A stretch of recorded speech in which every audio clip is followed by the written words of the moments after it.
car, it was a total loss.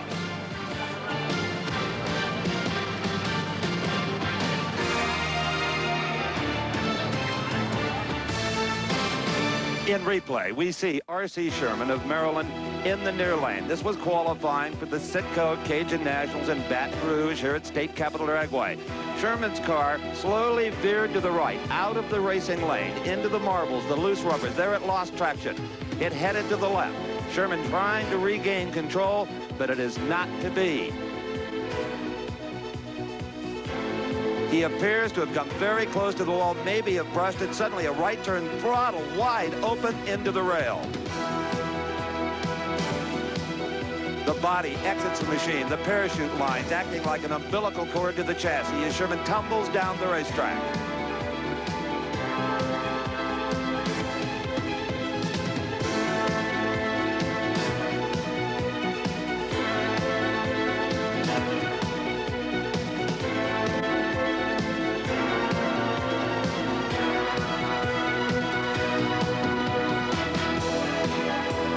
From yet another angle, R.C. Sherman on the right side of your screen.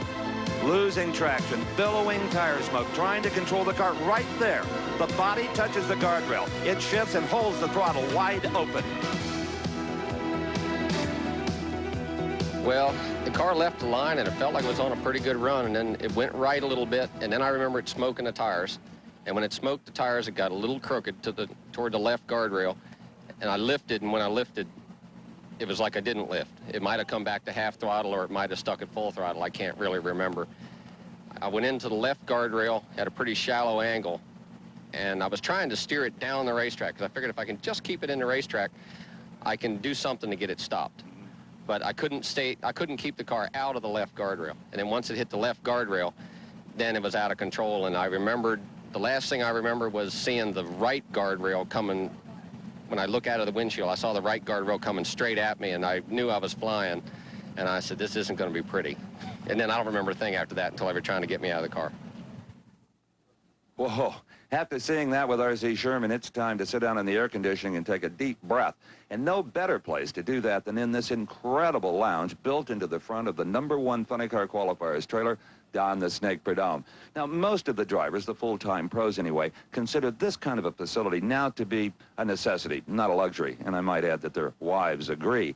But a lot of the old hardline mechanics, they consider these kind of a nuisance. You know what I mean? A guy like Austin Coyle, crew chief for John Brute Force.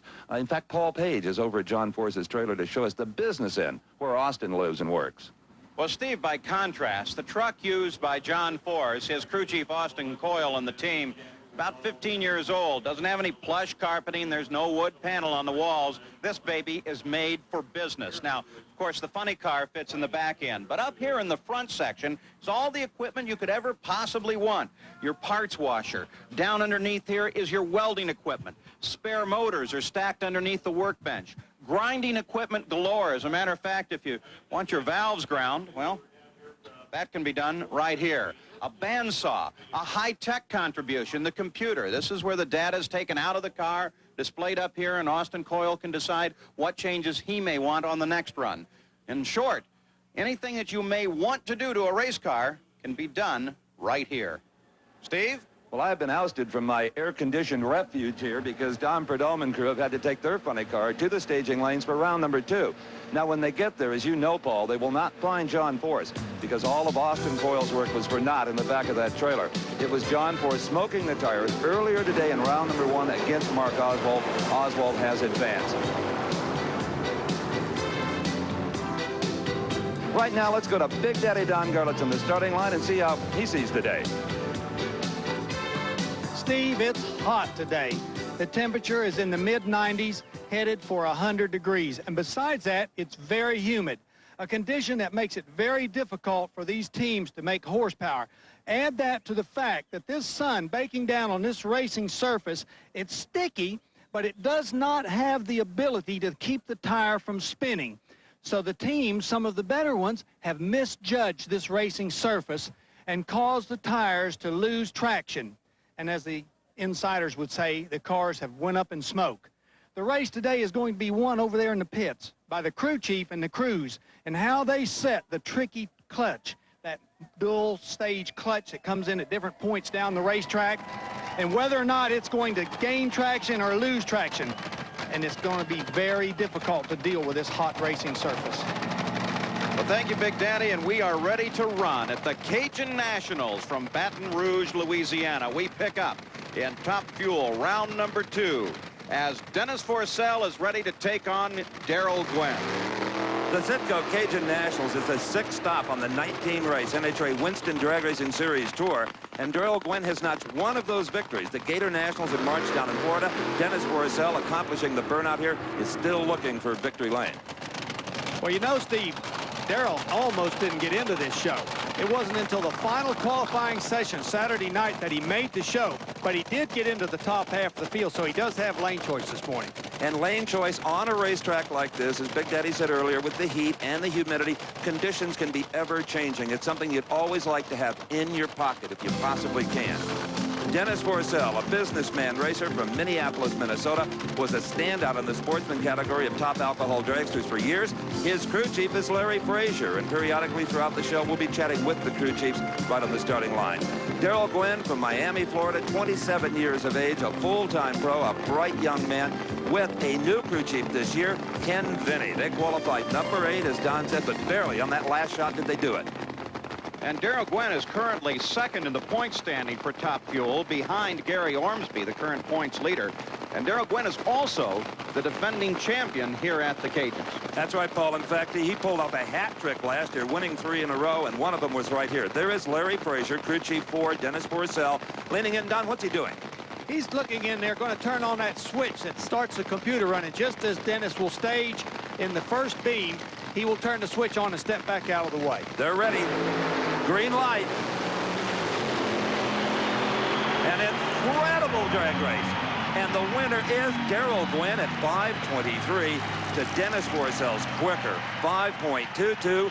Down on the starting line with the winning chief mechanic is Big Daddy Don Garlits. Don? Didn't do quite as well as we thought. We wanted to run about a 20. But it's just so hot that we just touched a little bit. We didn't want to mess up. We knew he could run good. We stepped on just a little bit, but not quite enough. We're plenty happy to win. Our boy did a good job. He left on him, and that's perfect. Good luck. Well, the difference really occurred back at the starting line. Gwynn got away just a little bit quicker, and it paid off down at the far end. Let's take a look at it one more time, Don Garlits. Note that Darrell's car moves first, just ever so slightly, but it was just what he needed because Forcell made the better run with the 5:22. But it's who leaves that line first usually in drag racing. It's so close today. Notice how tight the cars are together as they come down the racetrack. Forcell actually gains back a little bit with his 274 charge, but it wasn't enough. So Darrell Gwynn picks up the win in round number 2. Let's go to the far end and Steve. Well, this win will be especially sweet for Darrell Gwynn because, Darrell, you helped a lot behind the steering wheel. Your 5:23 beat Dennis's 5:22. Well, I'll tell you, I knew who Dennis was going to be right there. He's a heck of a racer, and I owed him one here in Baton Rouge. Even though we've beat him 5 or 6 times since he's been racing, I was really worried about him. He's a heck of a competitor, and I was really worried about him beating me. Could you see him coming into that last timing trap? The entire way I saw him, Steve. Inches. I just inched him out about half track on. Even though you're going 270, 280 miles an hour, when you're that close to another car, does it almost seem slow motion? Well, it does, you know, because you're kind of looking over at the other car, and the other car's going the same speed as you. Yeah. But, you know, we ain't got time to be waving to the girls. We're just concentrating on driving these cars. Okay, well, 2 more rounds, and you can wave to the girls. Thank you very much. Well, Darrell Gwynn advances with a very close decision over Dennis Forcell. In the meantime, back up at the staging lanes, here comes Dick Lahaye, but he is late in his attempt to take out Frank Bradley. Bradley, you can see, already strapped into the car. And when you look at Lahaye's car, they're still working on the clutch. We'll be back with that run from the Cajun Nationals right after this. Welcome back to State Capitol Dragway outside of Baton Rouge, Louisiana for our coverage of the NHRA Citgo Cajun Nationals. You're looking at the crew of Mike Dunn working on that funny car.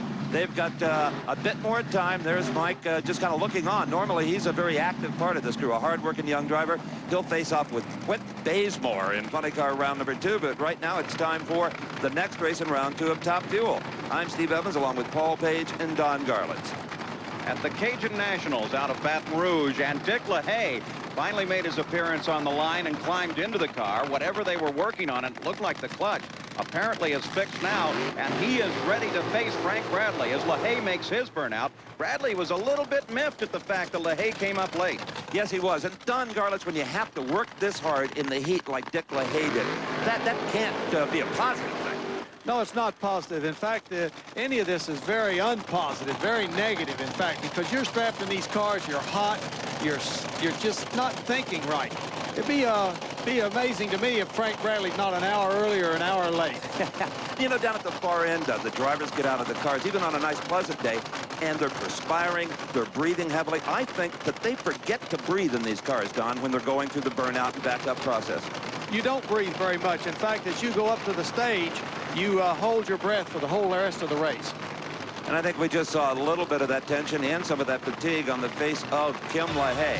Her father, Dick Lahaye, was a 1987 Winston Top Fuel champion out of Lansing, Michigan, and Kim, his award-winning crew chief. This young lady is just a wizard with the wrenches in Top Fuel.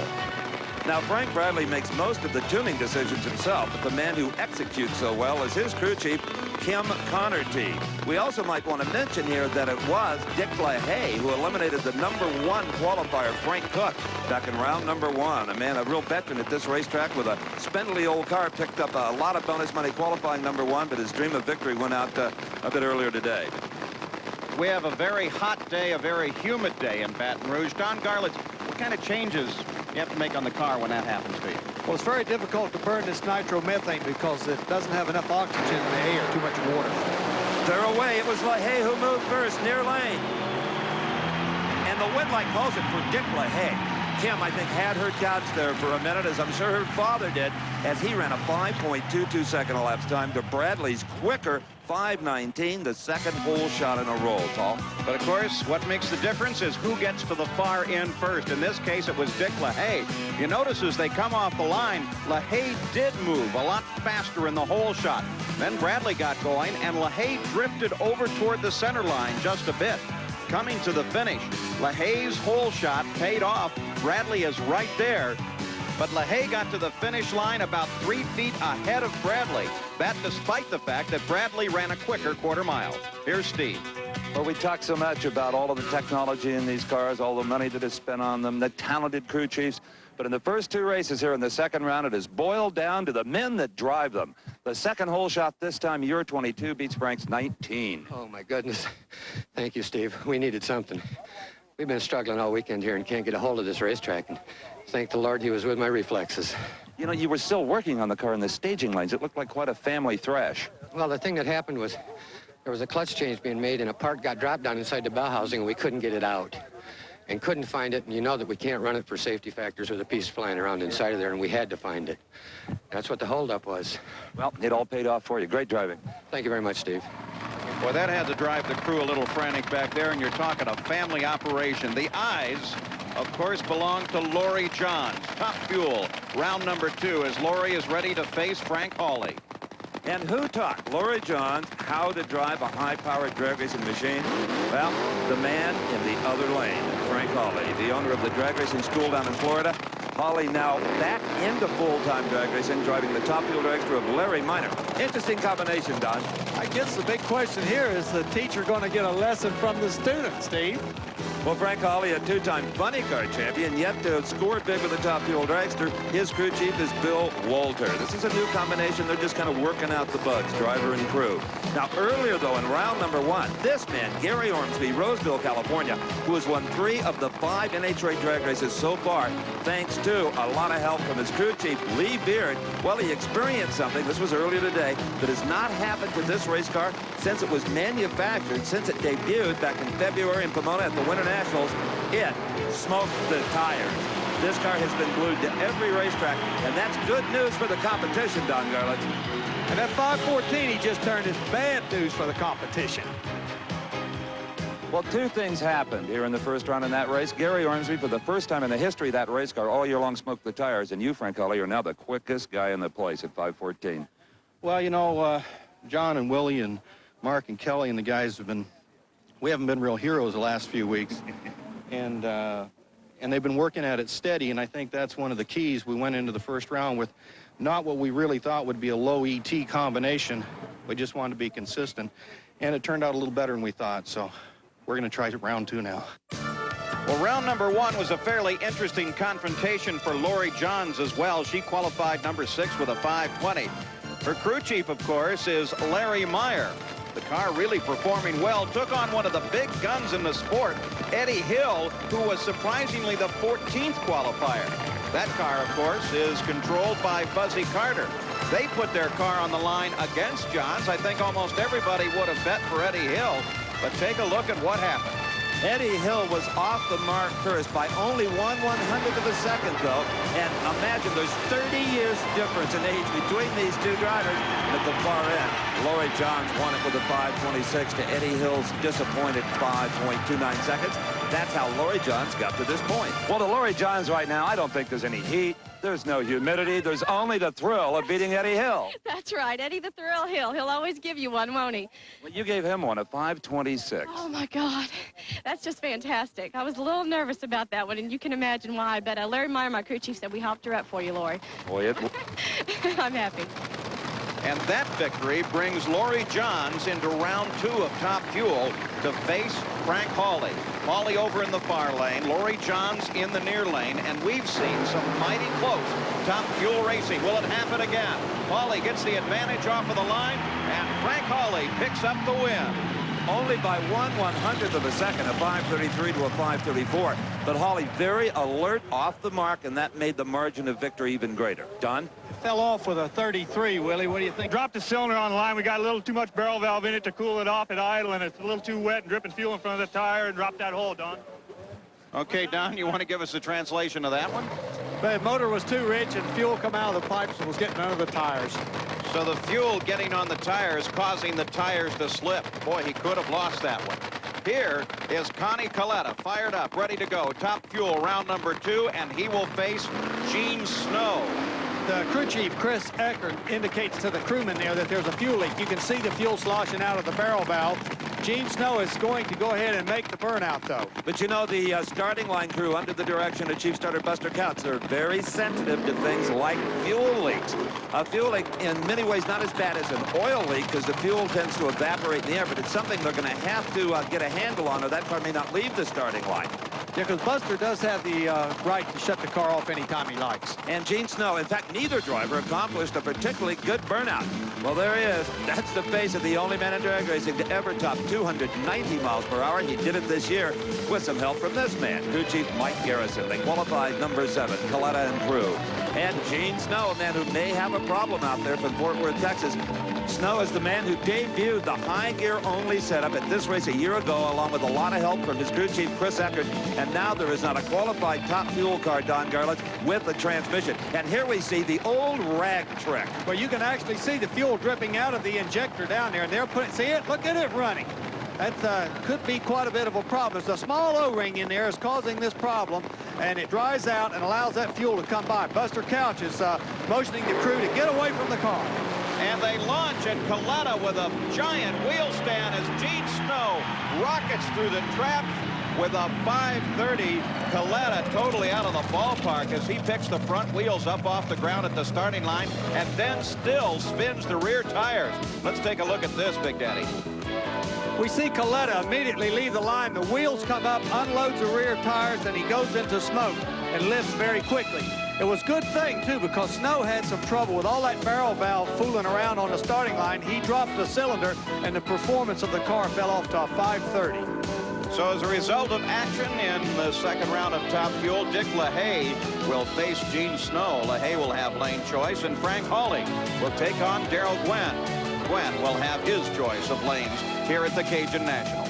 Well, a nice 5:30 and a giant wheel stand on the part of Connie Coletta puts this man, Gene Snow, into the semifinals. But, Gene, what was going on? Your crew was pointing to something on the dashboard, the instrument panel. Oh, there was something back behind. I don't know. There was a fuel leak. Yeah, there's a rag. There was a fuel leak, and that's what they were trying to stop was the fuel leak. We turned the clutch on in here, and we checking that to be sure that was on, but I guess there was a fuel leak. I saw him do the wheel stand. He was about this high right beside me. You know, you deserve this. You've had a couple of frustrating months. It has been real tough. I tell you, it makes a guy want to quit sometimes, and something like this pumps you all back up again. We're ready. Bumps me up, too, to see you do well. Well, back in the funny car pits, here's John Martin's crew working on his machine as he prepares to face young Scott Coletta in funny car round 2. Plainly see the crack in the aluminum differential housing in the Whit-Bazemore funny car. That is going to prevent Whit from being in the staging lanes to meet Mike Dunn in the second round. Welcome back, everyone, to State Capitol Dragway. I'm Steve Evans, along with Paul Page and Don Garlitz. Normally, the crew chief on this car, Gary Evans, when they break a ring and pinion, which is what happened, would just replace that unit and they'd race. But that crack in that housing means they can't do it, and they don't have a spare rear end, and nobody's really going to loan them one because everybody needs all the parts they have in case they should break the very same thing. For Mike Dunn, well, I guess he's relieved now. They won't have to work quite as hard getting that car ready for the third round. Paul?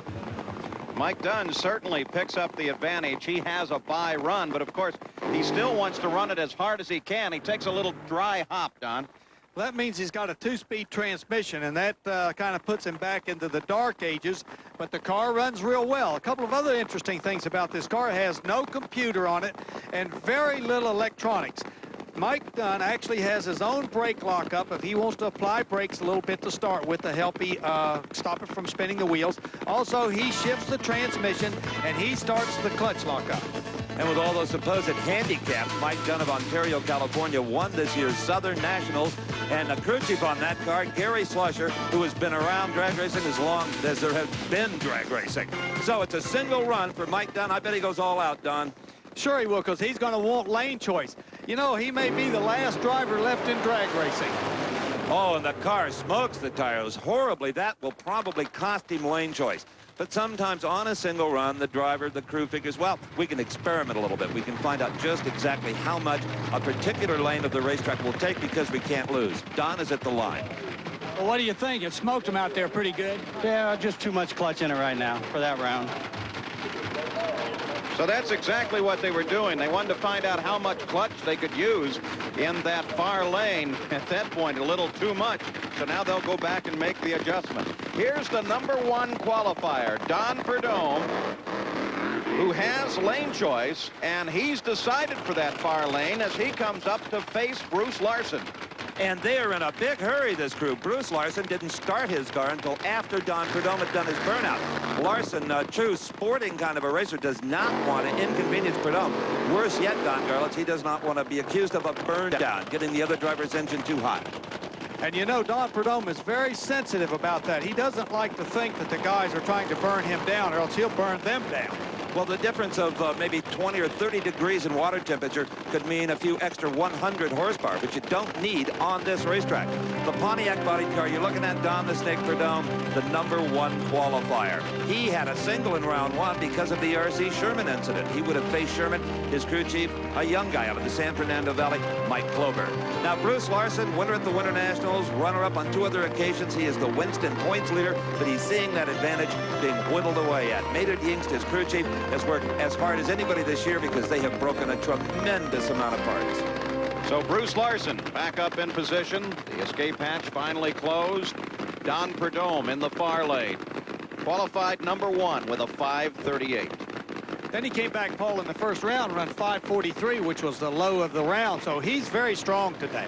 And he did that on a single run, unopposed. You're right. The Snake has got a handle on this racetrack and on the weather. All the years as a touring professional all across the country, all kinds of conditions have really paid off for Don Perdome and Bruce Larson, for that matter. Larson just really achieved superstar status last year in NHRA drag racing. His first major victory came right here, and he may get another one. No.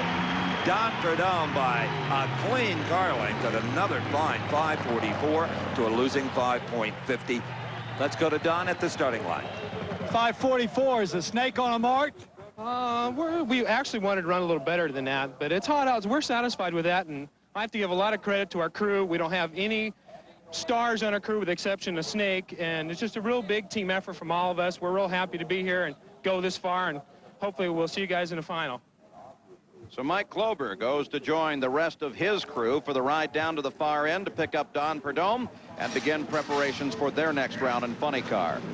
Ken Veeney and the crew working on Darrell Gwynn's car as they prepare for the semifinal round in Top Fuel. Let's go to Steve. Don, that was a terrific drive. You had him off the mark by about 400s, but you really didn't need the whole shot with a 544. Well, you need the whole shot against all of them if you can, and usually I'm not there, but I've been trying pretty hard on the starting line and, you know, getting the car worked out too. And who will face Darrell Gwynn?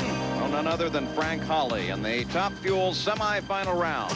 We'll be back with more action from the We're back in Baton Rouge for the NHRA Citgo Cajun Nationals. In the Top Fuel pits, well, Gene Snow's crew is having a unique experience of late. They're not looking at a blown-up motor. Rather, when it's reassembled, a power plant that should be ready to face off with Dick Lahaye in the Top Fuel semifinals. Right now, action continuing in the second round of Funny Car. Out on the starting line, round number 2 of Funny Car, Ed McCullough takes on Mark Oswald. And an interesting side note, in this heavy heat this afternoon, Ed McCullough's crew changed the motor. They took a shot. You know, this could slow them down or speed them up. No one knows till they actually go down the racetrack. Well, Mark Oswald in the red Ford Probe, the 1984 Winston champ, the car based nearby in Houma, Louisiana. The crew chief is Leonard Hughes. He can not only set low ET for you, he can show you where all the bass are hanging out in the bayous. For Ed McCullough, well, he has lane choice here. Don mentioned the engine change. This could be interesting. Crew chief is Bernie Federle. There's none better. A quiet man with an awful lot of talent. They qualified in the number 6 position. Well, here in the far lane, Oswald has to be the choice of the fans, the hometown choice here. McCullough, though, can really strike quick and fast and take a victory away from Oswald. You know, Paul, Candy's Hughes has never won here in front of the hometown fans. And they're not going to today, as Ed McCullough. I'm impressed with that in the heat of the day. That's been our best shot to this point, and I just hope we can repeat. It spun just a little bit, but, you know, if things firm up a little in a while, we might be all right. I'm thinking we're looking a lot better all of a sudden. Good. Well, you heard it from Bernie Federle. The heat definitely a factor, and the temperatures are still climbing. Now, as we take a look, Mark Oswald actually moved first. He left the line ahead of McCullough. But not for long. The new motor that the McCullough crew put in evidently was making a lot of horsepower in this heat.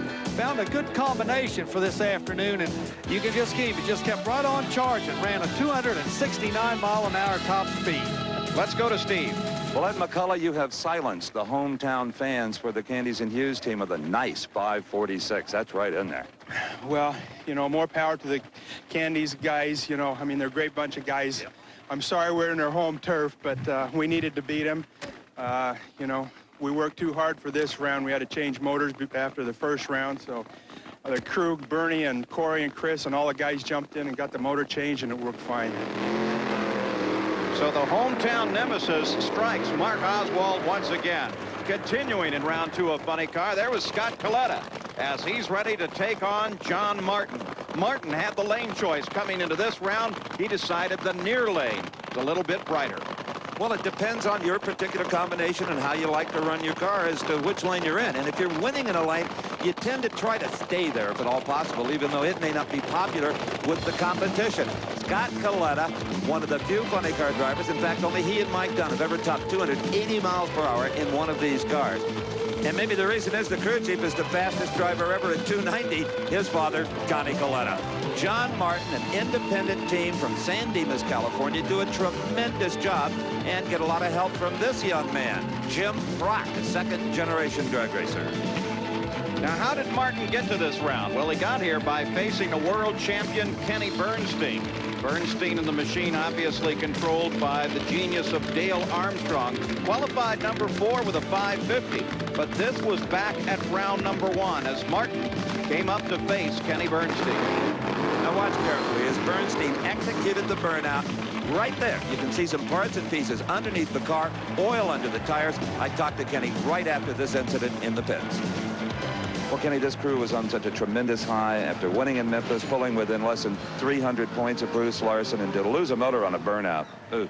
Yeah, you know, I don't think we've done that, Dale Armstrong and I, since we've been together on a wet burnout. That's a terrible feeling. I hope we never do that again. Do you know what caused it? Yeah, as a matter of fact, it hydraulic the cylinder. Now, why it hydraulic the cylinder, we don't know that. Dale's got a lot of work to do, he said, on the flow bench, and he doesn't want to take anything else apart until he can put it on the bench and see if something malfunctioned. But that's what happened. It hydraulic the cylinder. And that means the cylinder fills up with fuel, and you can't compress fuel like you do air. No, it fills up with fuel, and it lights at the wrong time, and it explodes, and, of course, everything goes to shambles when that happens. And that's basically it. Thanks, Kenny. All right, appreciate it.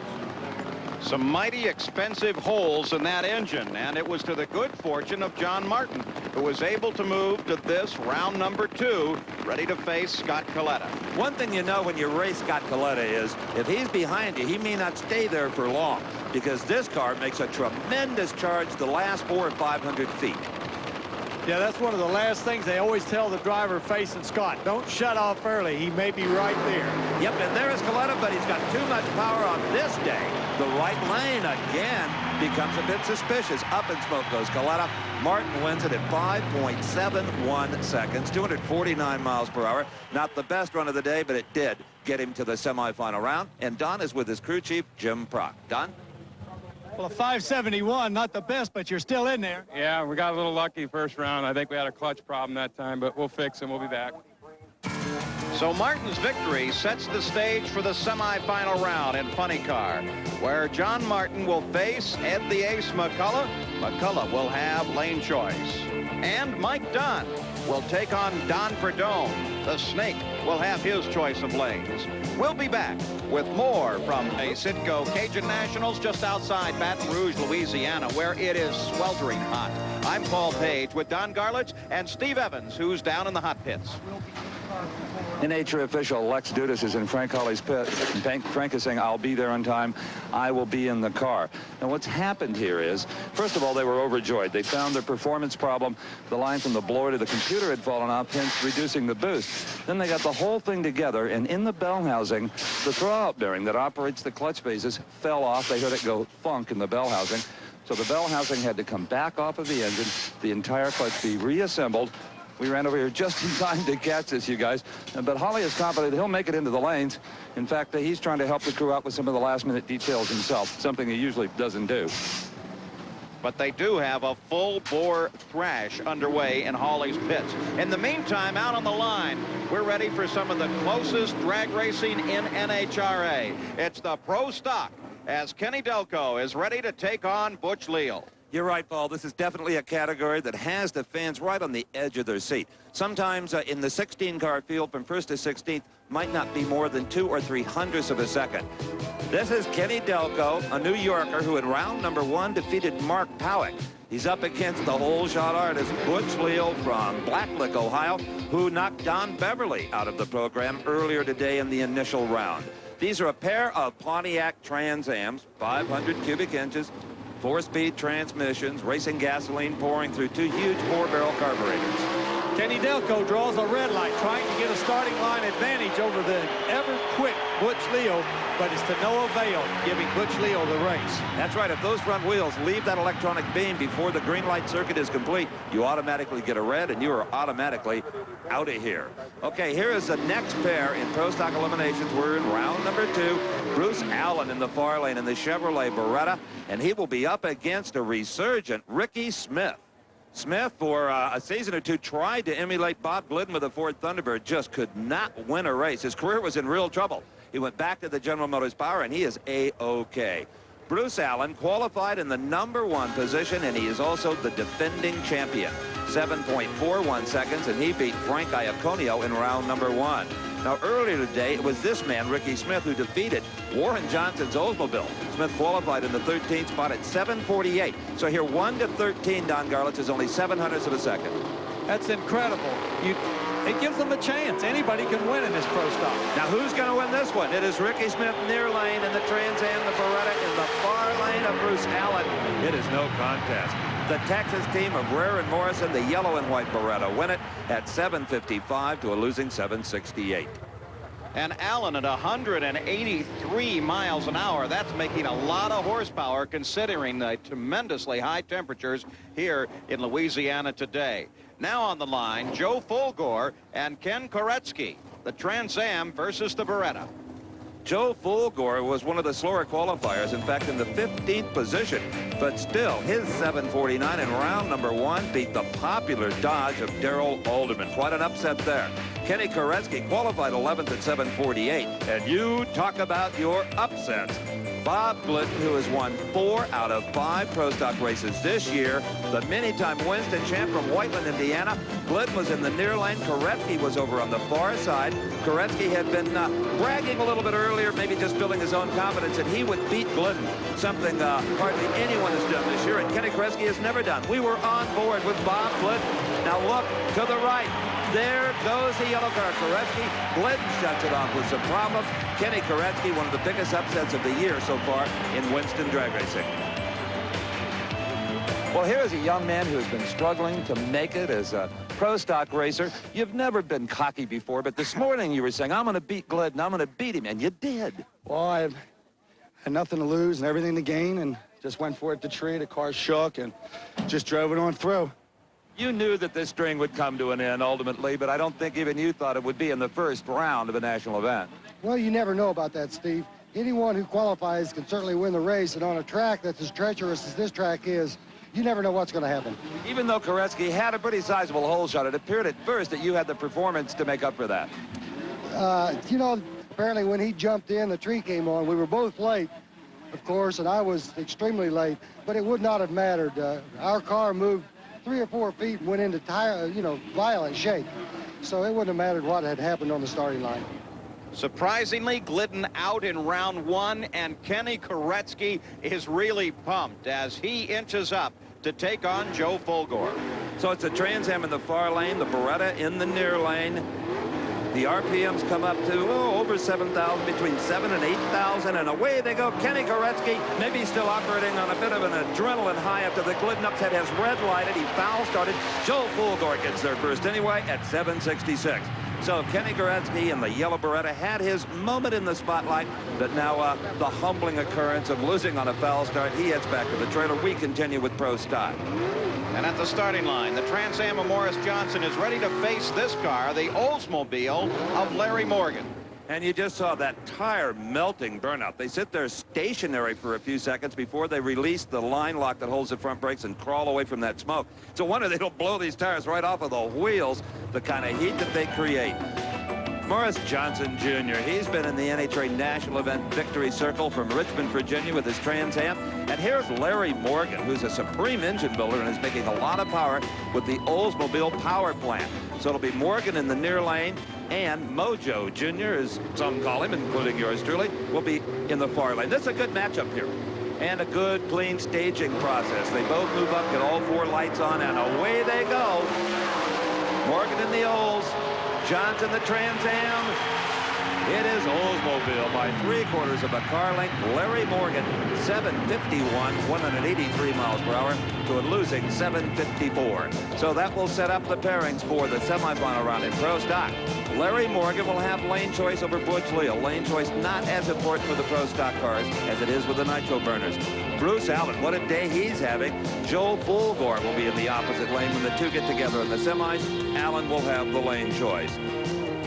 Well, with the help of his wife, Claudia, Dick Lahaye gets ready for his semifinal matchup against Gene Snow. And Bruce Allen, one of the two goes to the finals, the other goes home. And Bruce Allen has been looking real strong here today, so he's going to be tough to beat. Absolutely, having one of his best days in a long time, but so then is Joe Fulgore. It is Fulgore away first. But his advantage doesn't last long. The smile on the face of David Rear says it all. At 7:45 wins it for Bruce Allen in the Rear and Morrison Beretta, 184 miles per hour. Fulgore at 7.58. Big Daddy? What a brilliant start Fulgore made at the starting line, but it didn't last long with the power that the Allen car was making as he picked it right up and by half track was already ahead of him. Bruce Allen on the near side drifted over toward that line, but this is a car that is really making horsepower. And he drove away from Fulgore 184.5 miles an hour through the traps. Let's go to the far end. When last we saw this man, he pronounced that this car would be perfect for the semifinals. Is a 7:45 near perfect? That's not bad. That's about as good as it's going to do today. That was a big improvement there.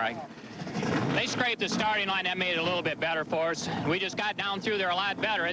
Making a run makes all the difference. I mean, when I say that, I'm clarifying, you know, making a nice, smooth run. That makes all the difference in the world. Absolutely. You only need one more. Yeah, take it. All right, that's Joe Fulgore headed back to the pits in defeat, and that's Bruce Allen with a lot of confidence.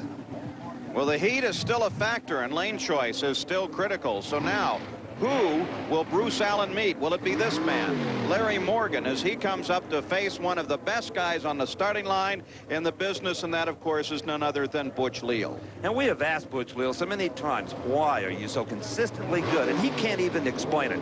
It's just the communication he has between his head, his foot, and that electronic device known as the Christmas tree. Leal is staged. Finally, Morgan moves in. Morgan took his time, but still it's Leal with the advantage. Well, Morgan had the lane choice. He chose the near lane, but the other lane is working out for Leal. Leal again got the hole shot. Comes through with a victory with a 7:49 to a losing 7:52. As we watch the replay, it's just like that. Leal was a mechanical device. He hardly is ever second out of the gate. Look how far down track these cars carry the front wheels, especially Leal. They're up on the wheelie bars. The driver's just hoping they go straight until they make that shift into second gear. About midway through second, they'll set them down.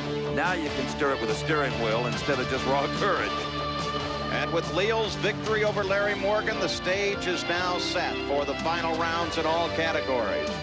In Pro Stock, it will be Bruce Allen at the NHRA, Citgo, Cajun Nationals, Baton Rouge, Louisiana. And in Frank Hawley's pit, they work on the clutch, they work on the motor, as they are ready to face Gene Snow in the final round of Top Fuel. In the meantime, a little bit earlier, Steve Evans took a look at the Sportsman classes. We talk about dominant cars in the professional categories of drag racing. Kenny Bernstein comes to mind. Bob Glidden, of course, in Pro Stock. Well, there's a dominant car in the Sportsman category of top alcohol funny car. From Washington State, it is Pat Austin.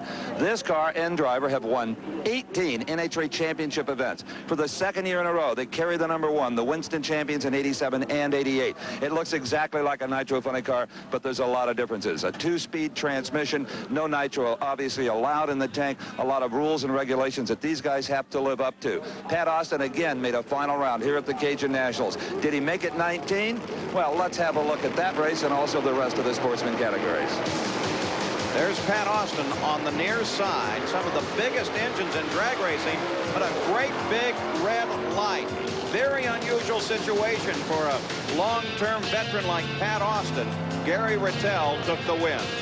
And it was his first ever victory in NHRA Championship drag racing. A very, very happy man was Gary Rattel. Anytime you beat, well, a legend in the category like Pat Austin, it brings about moments like this. So Gary Rattel was the top alcohol winner. Early today, Bill Barney clinched the top alcohol dragster title. Kurt Steinbach was victorious in competition eliminator. Elijah Boyd, likewise in Super Stock. In Stock, well, it was Grant Lewis taking the prize. In Super Gas, Ed DeStout. In Super Comp, Robert Turner. Our congratulations to all of those Sportsman winners. All in all, over 500 race cars have competed here over the 3 days of the Citgo Cajun Nationals. And now it is time for the Pro Stock final round. Bruce Allen, that white and yellow machine on the near side, ready to face Butch Leal. Now, remember that Allen has the lane choice here, so he's chosen the near side. Hot day, a track that has been questionable. Choices have moved back and forth on these lanes, Don Garlits. Lane choice is not near as important in Pro Stock as it is the fuel classes, and I think that Leo is going to rely on his reaction time to try to beat Allen. And I think Bruce Allen told us in his semifinal interview what he wants to do, and the key here is to make a smooth run. They all talk about the shake, the car getting out of shape. We've seen the Pro Stocks moving around more than they normally do, and that's a scary feeling in this kind of an automobile.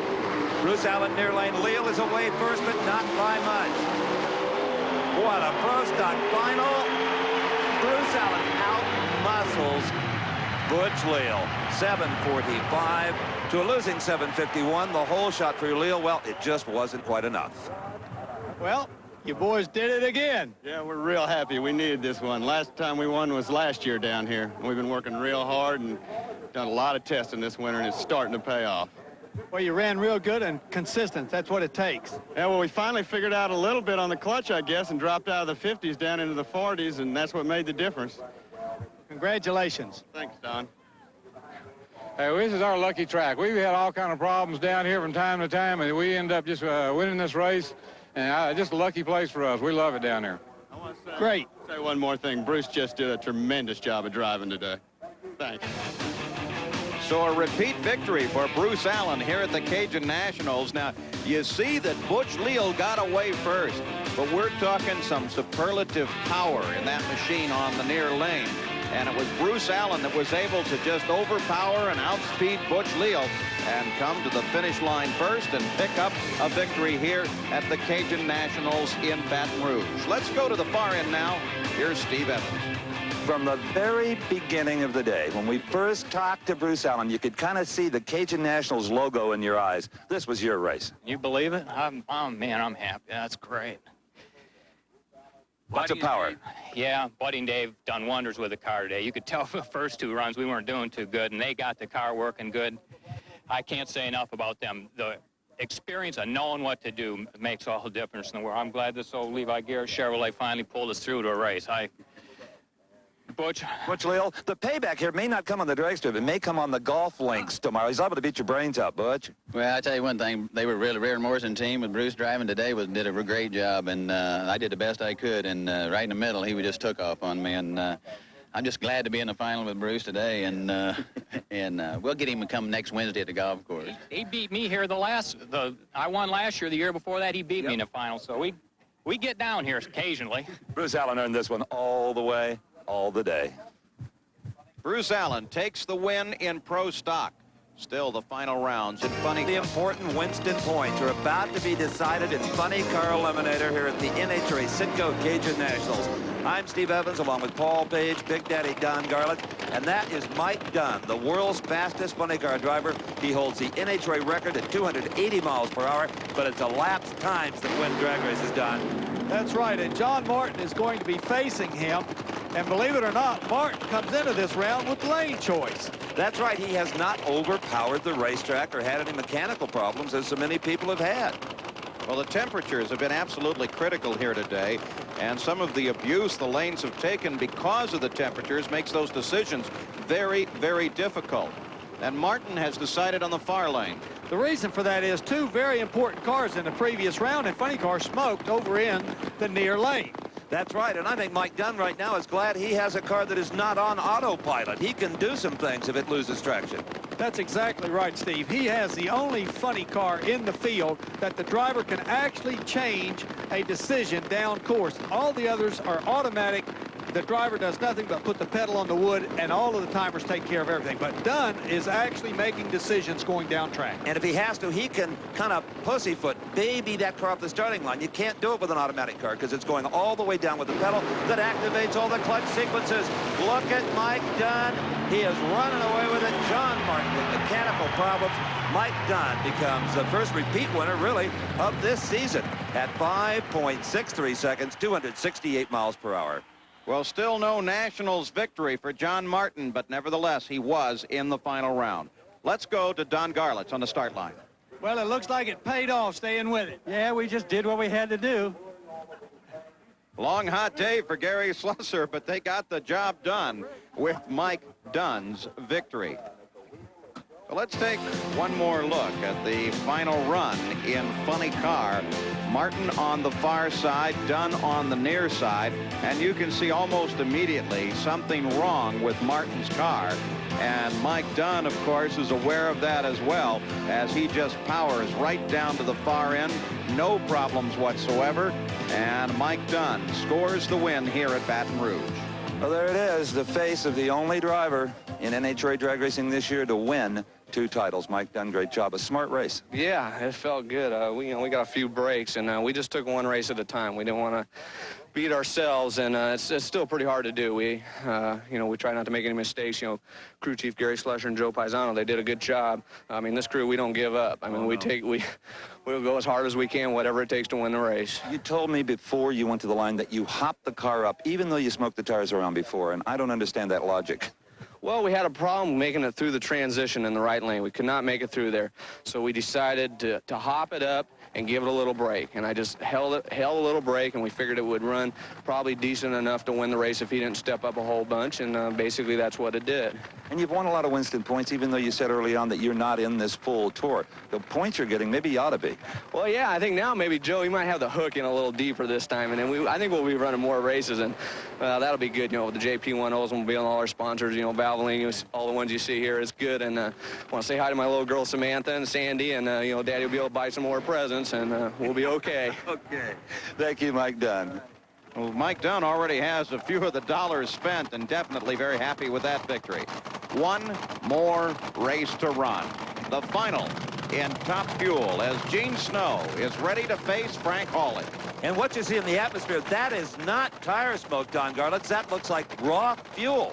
The tremendous amount of fuel coming out of Hawley's car over here in the near lane. And there is Frankie Paisano. The celebration continues down at the far end with our funny car winner, Mike Dunn. What a champion that young man is. And you know, back in California, his family getting a big kick out of this victory, except his grandmother, who always says, Mike, get your hair cut before you're on TV again. What about the fuel problem here, Big Daddy? Well, there's something definitely wrong. They're fiddling around with it, looking in here. Oops, Bill Walter throws his hands up. That's a bad sign. That means like the race is over. Something mechanical has went wrong with his car.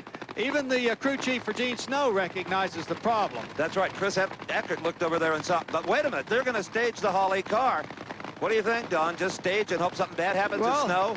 Hope Snow red lights or something goes wrong over there and they could just coast down and win. But I don't think they're figuring on running this car all the way. What a frustrated driver Frank Hawley must be. He may not even be sure what's wrong, but he steps on the pedal and nothing happens. Just raw fuel. There goes Gene Snow.